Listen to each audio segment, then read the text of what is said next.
The eyes have a little bit of fur that's covering over the eyeballs itself. So leaving room for that, paying attention to that kind of detail actually helps make this dog look more realistic, because with this kind of scraggly fur, almost all dogs that have that kind of fur end up having a little bit of the hair over the top, or especially like on the inside of the eyes.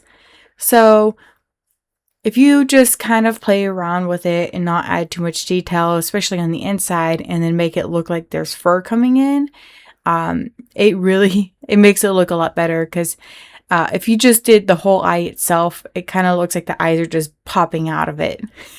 So pay attention to that when you are drawing this kind of scraggly, scruffy looking fur, especially in dogs, but sometimes it happens in cats as well. So for this dog in particular, it's not just black and white. There is a lot of color to it. So I'm using a variety of reds, even some gold tones. So like the raw umbers have a little bit of a goldish green tone to it.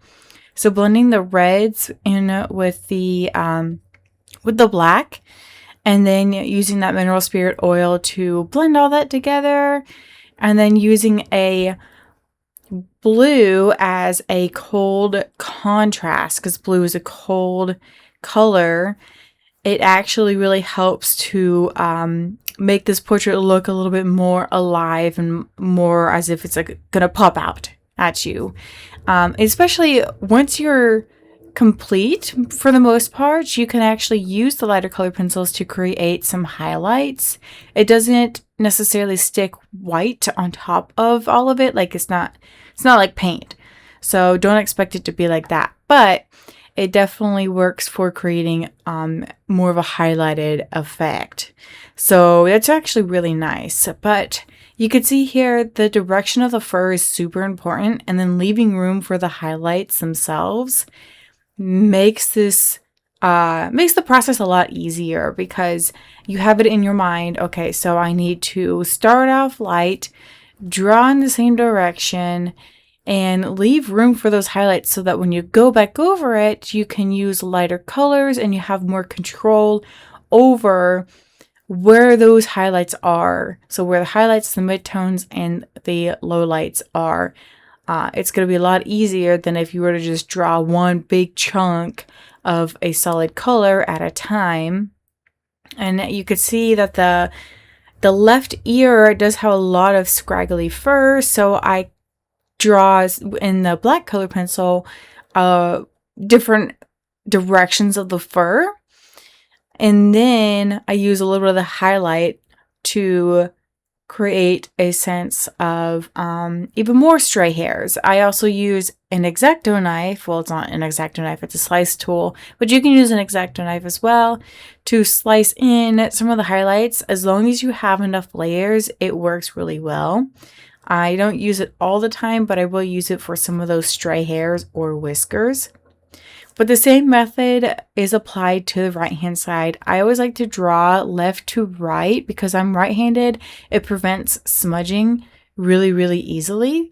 So if you are left-handed, just do right to left. It's pretty much the same deal. I also like to use one of those architecture tables, like a drafting table, to keep the portrait upright so that I'm not like straining my neck, and any of the wax bloom that comes off of these pencils just goes straight down instead of just settling on top. You can use a brush, like a bigger architecture brush, to brush off anything that does get stuck there, because sometimes it does happen. But it's to prevent that, I have the picture upright so I could see it better and I don't get as much smudging. Now, you can see that the direction of the light is coming from the left-hand side more so than the right, because the left is a little bit darker than the right-hand side, but also it's more dark on the in between the ear and the face itself. So pay attention to where the direction of the light is coming from, and then work your way around that as best as possible. Now, I know like the first few layers, I'd say probably 5 or 10 layers, they're going to look awful, but just trust the process. I promise you, if you just keep going and building up those layers, you're going to enjoy the results a lot more, because it's going to look more finished and more realistic, almost like a painting in a way, or almost like a photograph. So you could already see here that in just a few layers before, it actually looked very like sketchy, you know, just like a sketch itself. But if you just keep going with it, and then, you know, have the X-Acto knife or slice tool to create some etches in there, to create some like stray hairs, is what I'm trying to say. Yeah, it's gonna look a lot better, because you're not just playing around with like a flat painted look or a more abstract dog. You actually get to add some detail in there, and that's the whole point of color pencils, is to be able to add detail. Here's the nose. This nose, the two nostrils are very different from one another, and sometimes they're almost the same, but sometimes they're very different. So I have to be mindful of that while I am drawing it, because I don't want it to look too way off that they just look unproportionate, but they're always going to be a little bit different from one another. So you can see the end result. Yeah, it definitely looks weird, but it actually is the way that the dog's nose looks in that picture.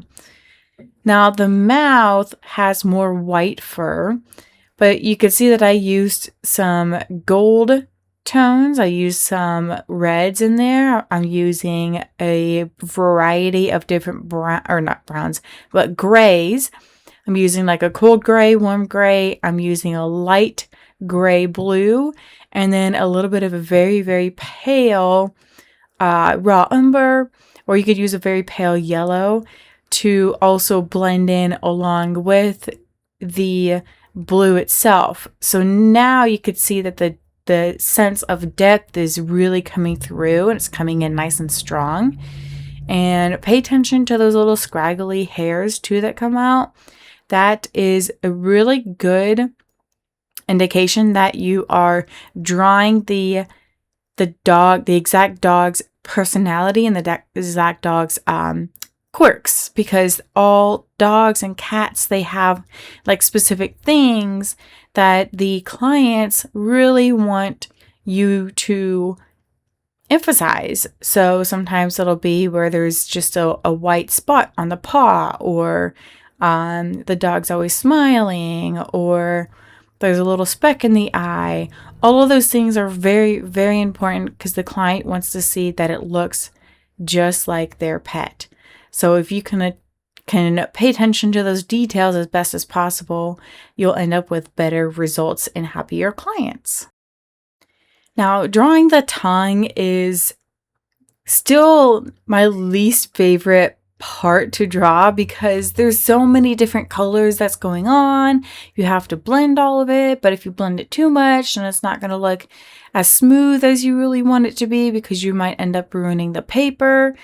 There's just so much to it, but it's still a learning curve, and something that I know that I need to work on and make sure that I'm doing correct, and just practice. Practice will always make you better if you are with the intention of trying to make it better, trying to learn and figure out the right techniques. And then this one's very different, because it has a handkerchief that has footballs on it, and it's a bright green color as well. So this was definitely a challenge for me. The footballs really looked like child's play at this point. But I drew them all a little bit curvy and crooked, because I want it to look like the handkerchief has wrinkles in it. Because in the picture, the handkerchief isn't flat. It does have some sense of depth, because it has a little bit of wrinkles. So with the footballs, they all didn't have just the straight regular football look. So I wanted to get as much detail as possible in the footballs first before adding in the green and then also adding in some of the shading. Mostly because the details are just, they were really daunting and I just wanted to get it over with. But you could also do the opposite where you add in the background first and then add the details. And that's how I usually do things, is just add the first couple of layers, what's underneath everything, the undertones, and then work on the details. But when it comes to patterns, I tend to work in the patterns first and then blend everything together, which is what I'm doing here. So it's just crazy bright green. It's almost like turf green, but in the picture it is a little lighter than turf green. So we're working on that. I'm trying to get more of like that minty green. I don't know what you would call it really, but I definitely struggle to get that color and also get the shading down, because with the green there's not, the shading doesn't have, it has some green, but it also has like regular shaded colors in there, if that makes sense. So I really did struggle with this one, but as I kept working on it, luckily I had that mineral spirit oil to be able to make it smooth. And what that does is it prevents me from applying too many layers and ruining the paper. So then I could really play around with it a whole lot better and be more relaxed and not worry about ruining the paper all too much. So I moved on. Yeah, it's not great, but it does look like a drawing, and that's what's more important, is it's not supposed to be photorealistic. That's what I say all the time, is I'm not a photorealist, I'm just a realistic artist. But the rest of the body goes a lot faster because there's not as much detail. So now you can see that I've got some browns, some orange tones, and then I'm applying some of those little highlighted details in there and creating a nice, good sense of direction with the stray hairs everywhere. This is just a lot of fun because you get to play around with different colors, different directions, and blend it out together and just work on